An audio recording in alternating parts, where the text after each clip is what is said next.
Tiernan Bradley Boxing Bants. I'm here in Chicago, it's a hardcore, with Tiernan Bradley in O'Rourke's gym, or St Michael's should I say. Tiernan, you're looking even lighter since the last time I saw you, and thankfully since you've turned over you finally got a fight booked. Yep, fight booked for the 8th of October. Been training for the last 10 weeks, so I've got another 4 weeks to go. I can fight this weekend. I've done an interview last week, and I have told them that I could fight this weekend. You know, I'm sitting around 70 kilo. You know, I can make weight no problem. So, yeah, I'm looking forward to just getting out there and get my fight in. Weight-wise, what weight are you fighting at for this fight? I'm fighting welter for this fight, so maybe just a little bit heavier than the welterweight limit. Probably around 67. I think the welterweight limit's like 66-7, so the fight's like 67. But as you know, like, you don't have to make welterweight limit till you actually fight for titles. So and then first fight at that, and then second, third fight, make just under the welterweight limit, 66 kilo, and then see how I feel and how I perform at that weight. And if I know I can drop down weight, I'll drop down weight then.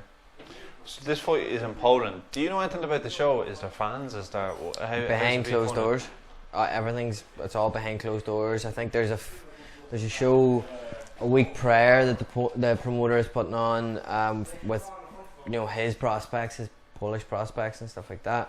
And then a week after, it's going to be full of Irish lads. So most likely full of Slater Sports Consultancy lads. That's managed by him. But there's a few interesting fights that are going to be released very soon. Me, myself. So, yeah, just looking forward to getting that first fight over and done with. I don't care if it's in Timbuktu, you know, I just want to get out and fight at this stage. You know, I've waited since the start of last year. Like, I had 3 fights cancelled, so more than happy in these uncertain times to get a fight. Yeah, you know. Funding for the fight, obviously, like, ticket sales are everything, but how is this working if you, like, flights, everything, like, does that all getting sorted out for you, or? Yeah, well, it's, you know, it's going to cost us money to fight, like, you know what I mean. It's like flights are very cheap at the moment. You know what I mean? Like, the industry, their industry is very cheap at the moment. Like, it's €20 flights to get over there. You know what I mean? It's, you pay the house fee, and you pay your opponent. You know, so that'll be the problem for the first few fights. Is just paying for it, like paying for the flights, paying for like, I'll not be working, so I'll be in camp constantly. But hopefully, I'll have a fight down the line against better opponents. That's where I'm gonna be making my money. Yeah. So, like, as I says, like, it's cost me because I'm not working while I'm doing it in this 12-week camp. Like, you know, there's 3 months out of work because I'm in the gym twice a day, every day. You know what I mean? Sometimes 3 times a day. So yeah, I'm just gonna be dedicating myself, you know, for the next year or 2 to my craft. So yeah, it's gonna cost me money, but that's why I've got my sponsors there for me. You know, that they help push me on. And then when I get bigger fights that are televised, that's when my sponsors will see their true potential. Whenever they know that they've put money into somebody, you know, like myself, that I believe in myself so much, and they believe in me. So it's just all about getting my talent out there and showing people my talent. You know. How's it been for you? Like, this is the first time you've had to make weight now in about two years. Like, yeah. So how's that been like for you, trying to get the weight off and now getting used to actually making weight again, fighting when you're probably not feeling amazing? You know what I mean? So how's that been? It's been fine. I kind of missed it. You know what I mean? Like, growing up when I was younger, I was making weight all the time. So yeah, I definitely missed it. I missed it 100%. So I'm not taking anything for granted. You know what I mean? I love boxing and I love the process through it. So I'm enjoying everything as it comes. I mightn't say that next year when I'm making weight, maybe for light welter. So I'll say it now. I'm enjoying the process at the moment. It's kind of like Andy Lee said. He said there's some sort of about camp. It's like the feeling that you have. This like He says, you wouldn't say you feel like a god, but it's like this ego comes out in you because you're always in shape and you just it's. Well, you feel good about yourself, you know what I mean, and being in camp and knowing that you've got a fight at the end of it, it brings like a glow out in you, you know. So, no, I'm just enjoying the process the whole way through it, you know. Yeah. You were Conor Slater though, aren't you? Yes, I'm with Slater Sport Consultancy. Right. Okay. So like I've been inactive for 2.5 years. Yeah. Who wants to sign an active fighter for the last 2.5 years? So it's all about getting my name out there and showing promoters what I can do. You know what I mean? So this is why, you know, going freelance with Conor. Conor's backed me up to the hilt. You know, he's seen me spar. Like I sparred, like Dylan Moran the other day. I sparred the McKennas. I'm sparring Victor and sparring Ryan.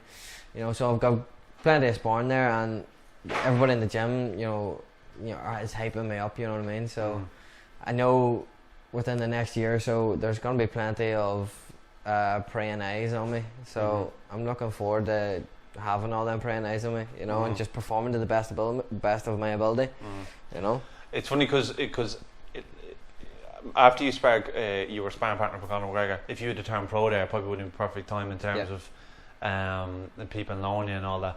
But now, do you feel, because it's been 2 years, it almost feels like people are kind of saying they're only recognising you as that sparring partner, and you want to kind of build your own profile now and say, no, I can actually fight. Yeah. I'm my own brand, my own being, and there's a reason why I was called the spar. Yeah. Is that kind of what your aim is now? Exactly. Well, like I had 2 managers that were interested in me, and I was back and forth, and these were top dogs, like, and they turned around and said, well, look at it this way. Would you sign yourself if you're out of the game for 2.5 years?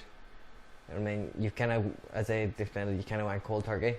You know what I mean? So they just advised me to get back into the ring. You know what I mean? But you know, they're doing their thing. I'm with Conor now. Conor's backing me to the hilt. He's putting money into me. He's getting me them fights, and he's very smart. So I'm looking forward to doing a lot more work with Conor over the next few years. So hopefully then, you know, there'll be some promoters that will come on board, and that will help the entire consultancy team, like the entire Slater team. You know, they can fight on these cards, just all about building them contacts. You know, like maybe I can get on even though I mightn't be signed with Starboxing, I could get on a Starboxing show in the US. You know what I mean? I could get on a Matchroom show, you know, Frank Warren show. You know what I mean? So it's just all about having, as Victor explained in his last interview, having your finger in so many pies.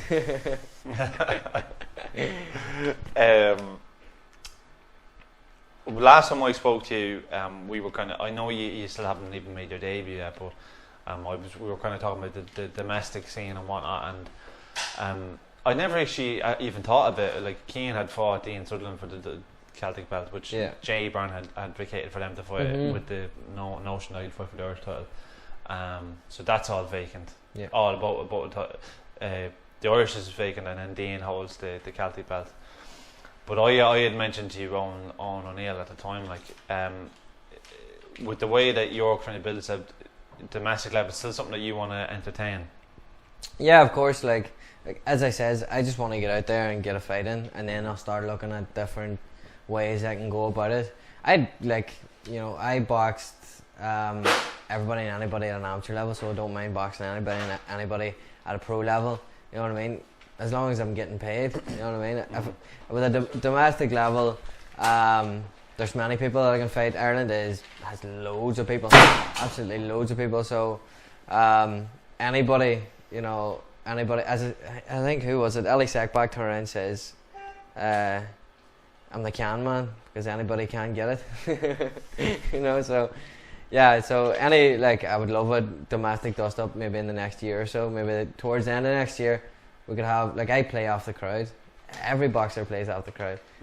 It's very unusual to have not a crowd. And when you're fighting, you know, a domestic dust up like that, you want to have a crowd. You want to have your fans backing you and their fans shouting. Gee, like with the Fitzy and Gary Cully fight, like when Cully knocked him out, somebody threw a bottle at Cully. You know what I mean? That's you know, the pheromones and the testosterone flying through the air is what really pushes you to the next limit. It's like the Coliseum, the Gladiator. You know what I mean? Like it's the fans that make everything. So I think whenever the audiences open back up, that's when I want to have domestic dust-ups. I don't want to have a domestic dust-up behind closed door. Like, that's stupid. You know, Yeah. I play off the crowd. Like, I love having a crowd there, even with as an amateur with the home shows and stuff like that. I box better whenever I've got loads of fans behind me. You know. I asked you a question about welterweights in the domestic scene, and the one at the time when he popped in my head was Owen. Yeah. Owen ONeill, and the seed was kind of planted, and you kind of said that you would entertain it. He's a massive ticket seller. You're a massive ticket seller. Yeah. He's with Boxing Ireland, and obviously you were Conor at the moment. And they've collaborated when he was with Assassins. Conor, Yeah. when he owned Assassins, they collaborated and had shows before. Yeah. So it is obviously very possible. You also did an interview this week with Irish Boxing. I didn't see fully what you said, but basically you were entertaining that you would definitely have the fight for a belt in Ireland, which would make sense in terms of ticket sales. But Dee Walsh kind of replied under the post, which is obviously Owen's coach. Yeah. So I'll just read it out to you, okay, and then you just tell me what you think. So Dee said, 2 good lads, both on their own path, only getting started in the game. I honestly don't see why this fight should happen for another few years, and to be honest, I don't think it'll ever happen. I'd rather Tiernan came up and sparred and helped each other out, to be honest. What you think of that? Like, me and Dee get on well. We chat all the time about boxing, and I've been keeping up to date with, you know, Owen's training, even with Dee being away with Lewis. I've been chatting to Lewis as well before his fight, and with Potty being fight with his fight, you know, with his knockout, you know, his team's on a high, you know. So I just think he probably wants the best for his own fighter. You know, he probably just doesn't want a domestic dust up just yet. I'm sure Owen would want it, you know what I mean. But that, as a coach, you know, he wants his fighter to improve. He doesn't want to go straight into a big fight, you know. So, but like, I'm sure Owen will be up for the fight. He said he's been up for the fight, and I'm sure, you know, I can't see it happening this year. You know what I mean? Yeah, of course, yeah. You know what I No, mean? well, of course. I think Until there's crowds, and until, obviously, at least until both of us have had 6 rounds. Yeah, of course. Like I like an 8 and 10 rounder, and that's perfect for me. You know, and that won't be for another year, maybe to the end of next year, whenever crowds are back. You know what I mean? As I said in that interview, the only reason why Owen's been mentioned in any all these interviews goes back to your interview. You know what I mean? It goes way back to your interview. You know, so I feel like somebody's just gonna pop up and go, "Just this lad can't keep Owen ONeill out of his mouth." You know, so but yeah, like I've been chatting to Owen as well on text, just chatting back and forth. So I'd love to go up and spar up in Dee's gym. You know, I'm sure I'll ask Steve as well, pass it through Steve. I'll get, like, there's Lewis there. He's a good welterweight. Owen, he's a good welterweight. We get some fighters in our gym that come up for sparring as well. So I'd love to get up and do a bit of sparring with Owen and Lewis. You know what I mean? They've got a great team up there, so I'll be around to get up. And just, he said, to be honest, I don't think it'll ever happen. Why do you think he said that? I don't know. Honestly, I don't know why he thinks it will never happen. On my side, like, I'd love for the fight to happen down the line. Any fight that's gonna make sense down the line, you know, I'd be. Like, if it was on a Boxing Ireland promotion, would you fight in it? Yeah, there's no like, I have no bad blood with Boxing Ireland. Like, you know, I know Stephen Sharp. Even though he reacted at that post, I sent it to him as well. I sent the post and I goes, do you find something funny? He hasn't wrote back yet, but for some reason he finds something funny. Like, even some of the grief that I was getting under your video, that it was a call out. The lads were like, "Oh, well, he hasn't had a fight yet, and he's calling people out." I'm just sitting there like, what? Like, why he's giving me grief? Like, I'm giving your fighter publicity. Like, my fans are seeing your fighter his fans are seeing me. You know, they're being made aware of me. You know, it's a massive, like, the managers and the promoters should be raring for this, because it's massive publicity. Any publicity is good publicity. So, Johnny Stapleton was delighted. I know he'll be delighted. Yeah. Oh yeah, you know. So yeah, I'm sure Johnny was, because he like, I was thinking, I didn't backtrack on me. On me saying. Well, I was just asking a question. You know what I mean? And look, I'm guilty for it, because obviously, me personally, I want to see domestic fights all the time, because it's good for the sport. Yeah, and of course, I always plant the seed with people, as well as Johnny does it as well. You're just asking questions, and you are trying to get an answer, but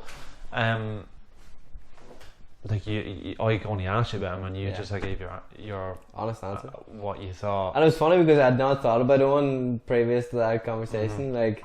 And then it just clicked into my head that he had stopped one of my teammates, and I was like, that's right, you know, that's right. I would love to get revenge on that thing. And everybody's thinking that I hate the Owen ONeill.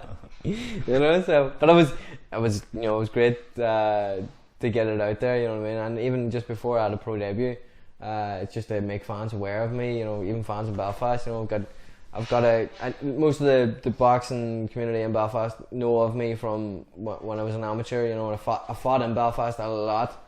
You know, fought a lot of Belfast lads. You know, Dee Walsh and Jared French. So yeah, like, it was great to get his side out there and know me. Like, they were calling me Bronson and everything. You know, when I had the shaved head and the mustache. Whereas now, I look like Justin Bieber or something like that. Just because I look a bit thinner and younger, like, so. But yeah, I look like I've dropped 10 years since the last time you interviewed me. yeah, definitely, yeah. Different man there, yeah. Right, okay, well, I think that's really it, but I'm looking forward. Your fight, can anyone watch it? Yeah, so it'll be streamed on YouTube, I'm pretty sure it is. But yeah, like, even back home, I'm gonna try to get it up in a pub and a projector for all my family back home to watch it. So yeah, it'll be on YouTube, streamed live, and I'm sure that stream's gonna be very popular. You know, especially with some of the fighters that are gonna be on it. You know, I can't say just yet, but some of the fighters will be on it. Have a massive fan base, so with them not being able to go, the stream will be a massive stream.